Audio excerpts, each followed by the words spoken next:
बादशाह अकबर का दरबार लगा हुआ था। सभी दरबारियों में आपस में खुसुर फुसुर चल रही थी। तभी एक सभासद ने बादशाह अकबर से पूछा, हुजूर, ऐसा कौन सा प्रश्न है जो केवल बीरबल बता सकता है, हम नहीं बता सकते हैं, बताइए। सभासद की बात सुनकर बादशाह अकबर पहले से थोड़ा शांत हो गए। फिर कुछ देर बाद कहा, अच्छा बताओ, इस समय दरबार में बैठे लोगों के मन में क्या चल रहा है, बताओ बताओ जल्दी बताओ। अकबर की बात सुनकर वह सभासद बोला, जहां पना, लोगों के मन में क्या चल रहा है यह तो सिवाय खुदा के और कोई नहीं बता सकता है। अगर बीरबल बता दे तो हम जाने। बादशाह ने उसी समय बीरबल को बुलाने का हुक्म दिया। बड़े ही अदब से बीरबल दरबार में पेश हुआ। उसके सामने भी बादशाह ने यही प्रश्न दोहराए, बताओ बीरबल, इस समय दरबार में बैठे लोगों के मन में क्या चल रहा है।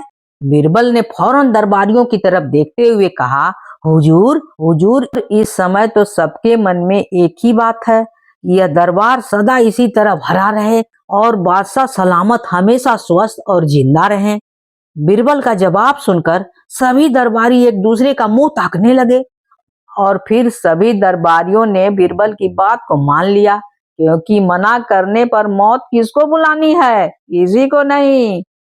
बेचारा सभासद बादशाह के सामने सिर झुकाए बैठा रहा। बादशाह अकबर बीरबल का ऐसा जवाब सुनकर बड़े प्रसन्न हुए और बदले में उसे इनाम देकर खुशी खुशी विदा किया। अगर कहानी अच्छी लगी हो तो please please please like share and subscribe तो कर ही दीजिएगा, भूलिएगा बिल्कुल नहीं। एक बार एक व्यापारी अपने किसी काम से कुछ दिनों के लिए परदेश गया हुआ था। जब वो अपना काम खत्म करके घर पहुंचा तो देखता है कि उसकी पूरी तिजोरी खाली है। उसकी मेहनत की सारी कमाई चोरी हो चुकी है। व्यापारी घबरा गया और उसने अपने घर के सारे नौकरों को बुलाया। व्यापारी के घर में कुल 5 नौकर थे। व्यापारी की एक आवाज पर सारे नौकर सामने आकर खड़े हो गए। व्यापारी ने उससे पूछा, तुम लोग के होते हुए घर में इतनी बड़ी चोरी कैसे हो गई? जब चोर आकर मेरी पूरी तिजोरी साफ कर रहा था उस समय तुम लोग कहाँ थे, बताओ। एक नौकर ने जवाब दिया, हमें पता ही नहीं है यह चोरी कब हुई मालिक, हम सो रहे थे। उसकी यह बात सुनकर व्यापारी गुस्से से आग बबूला हो उठा और बोला, मुझे तो लगता है कि तुम पांचों में से किसी एक ने ही चोरी की है। तुम्हारा हिसाब अब बादशाह अकबर करेंगे, चलो वहीं चलते हैं। यह कहता हुआ वो महल की ओर चल पड़ा। बादशाह अकबर अपने दरबार में बैठकर जनता की समस्या सुन रहे थे कि तभी व्यापारी वहां पहुंचा। व्यापारी ने कहा, न्याय करें हुजूर, न्याय करें, मेरी समस्या को दूर करें। बादशाह ने पूछा, क्या हुआ, कौन हो तुम और क्या है तुम्हारी समस्या, बताओ। मैं आप ही के राज में रहने वाला एक व्यापारी हूँ महाराज। एक जरूरी काम से कुछ दिनों के लिए परदेश गया हुआ था। जब वापस आया तो मेरी सारी तिजोरी लूट गई है। मैं बर्बाद हो गया हूँ हुजूर, मेरी मदद करें। यह सुनकर बादशाह ने व्यापारी से सब कुछ सवाल पूछे। एक कितना सामान चोरी हुआ है, क्या उसे किसी पर शक है? सवालों के जवाब मिलने के बाद अकबर ने व्यापारी का मामला बीरबल को सौंप दिया और कहा कि असली चोर पकड़ने में बीरबल उसकी मदद करेंगे। अगले दिन बीरबल व्यापारी के घर पहुंचे। उन्होंने सभी नौकरों को बुलाया और उनसे पूछा कि चोरी की रात वे सब कहाँ थे। सभी ने कहा कि वे तो व्यापारी के घर में ही रहते हैं और उस रात भी वह व्यापारी के घर में ही सो रहे थे। बीरबल ने उसकी बात मान ली, ठीक है, और कहा, आप सभी को परेशान होने की जरूरत नहीं है। मेरे हाथ में यह 5 जादुई लकड़ी है। मैं आप सभी को एक एक करके लकड़ी दूंगा।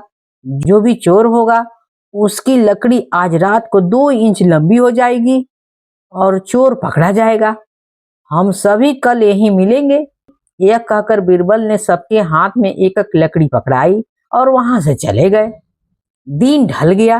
अगले दिन बीरबल फिर से व्यापारी के घर पहुंचे और उन्होंने सभी नौकरों के अपनी अपनी लकड़ी के साथ बुलाया। जब बीरबल ने सबकी लकड़ी देखी तो उन्होंने देखा कि एक नौकर की लकड़ी 2 इंच छोटी है बस फिर क्या था, बीरबल ने तुरंत सिपाहियों को उस नौकर को पकड़वाने का आदेश दे दिया।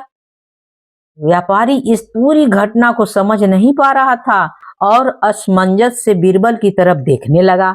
बीरबल ने व्यापारी को समझाया कि कोई लकड़ी जादुई नहीं थी, लेकिन चोर को इस बात का डर था कि उसकी लकड़ी 2 इंच बड़ी हो जाएगी और इस डर से उसने अपनी लकड़ी को 2 इंच काट दिया और वह पकड़ा गया। व्यापारी बीरबल की चतुराई से बहुत प्रभावित हुआ और उसका धन्यवाद किया। इस कहानी से हमें यह शिक्षा मिलती है कि गलत काम चाहे जितनी भी चतुराई से किया जाए, लेकिन वह सभी के नजरों में आ ही जाता है और उसका अंजाम हमेशा बुरा ही होता है, जिस तरह से इस नौकर का हुआ। अगर कहानी अच्छी लगी हो तो please like share and subscribe तो कर ही दीजिएगा, भूलिएगा बिल्कुल नहीं। आज मैं आपको एक बहुत ही मजेदार कहानी सुनाने जा रही हूँ। तानसेन और बीरबल में किसी बात को लेकर विवाद हो गया। दोनों ही अपनी अपनी बात पर अटल थे। हल निकलता न देख दोनों बादशाह की शरण में गए। बादशाह अकबर को अपने दोनों रत्न प्रिय थे। वे किसी को भी नाराज नहीं करना चाहते थे। अतः उन्होंने स्वयं फैसला न देकर किसी और से फैसला कराने की सलाह सोची। हुजूर, जब आपने किसी और से फैसला कराने को कहा है तो यह बात भी बता दें कि हम किस गण्यमान्य व्यक्ति से अपना फैसला कराएं। बीरबल ने पूछा। तुम लोग महाराणा प्रताप से मिलो, मुझे यकीन है कि वे इस मामले में तुम्हारी मदद जरूर करेंगे। बादशाह अकबर ने जवाब दिया। अकबर की सलाह पर तानसेन और बीरबल महाराणा प्रताप से मिले और अपना अपना पक्ष रखा। दोनों की बातें सुनकर महाराणा प्रताप कुछ सोचने लगे। तभी तानसेन ने मधुर रागनी सुनाना शुरू कर दिया। महाराणा प्रताप मदहोश होने लगे। जब बीरबल ने देखा कि तानसेन अपनी रागनी से महाराणा प्रताप को अपने पक्ष में कर लिया है, तो उससे रहा नहीं गया। तुरंत बोला, महाराणा प्रताप जी, मैं आपको एक सच्ची बात बताने जा रहा हूँ। जब हम दोनों आपके पास आ रहे थे तो मैंने पुष्कर जी से जाकर प्रार्थना की थी कि मेरा पक्ष सही होगा तो मैं 100 गाय दान करूंगा। और मियाँ तानसेन जी ने प्रार्थना करके यह मन्नत मांगी, यदि ये सही होंगे तो 100 गायों की कुर्बानी देंगे। महाराणा जी, अब 100 गायों की जिंदगी आपके हाथ में है, सोच लीजिए क्या करनी है आपको। बीरबल की यह बात सुनकर महाराणा प्रताप चौंक गए। भला एक हिंदू शासक होकर गौ हत्या के बारे में कैसे सोच सकते हैं। उन्होंने तुरंत बीरबल के पक्ष को सही बता दिया।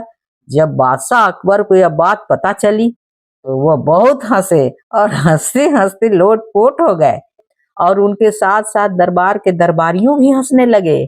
अगर कहानी अच्छी लगी हो तो please like share and subscribe तो कर ही दीजिएगा, भूलिएगा बिल्कुल नहीं।